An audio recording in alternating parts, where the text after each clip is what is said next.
kelas 10-8. Saya di sini akan menceritakan tentang Sunan Gunung Jati.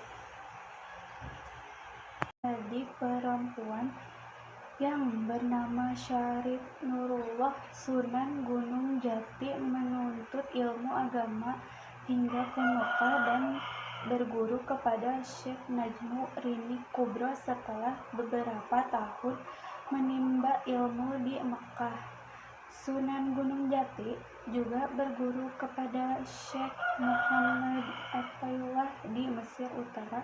Beberapa tahun kemudian, Sunan Gunung Jati diperintah oleh Syekh Muhammad Attaillah untuk berguru kepada seseorang ulama selama di Pasai Sunan Gunung Jati.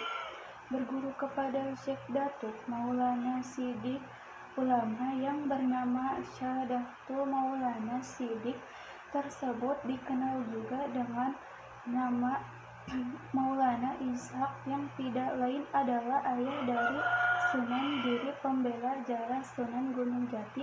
Berlanjut ke Karawang, Syekh Datuk Maulana memerintahkan Sunan Gunung Jati untuk berguru kepada Syekh Bentong. Setelah sampai di Karawang, ternyata Syekh Bentong menolak menjadi guru Sunan Gunung Jati. Beliau justru menginginkan belajar kepada Sunan Gunung Jati. Syekh Bentong kemudian menunjuk Syekh Haji Jubah sebagai guru Sunan Gunung Jati, namun juga bersikap sama dengan Syekh Bentong. Syekh Haji Jubah kemudian menyerang Sunan Gunung Jati, pergi ke Kudus menemui Datuk Bahrul. Sesampaian di Kudus, Sunan Gunung Jati disambut dengan gembira oleh Datuk Bahrul. Selama beberapa tahun Sunan Gunung Jati belajar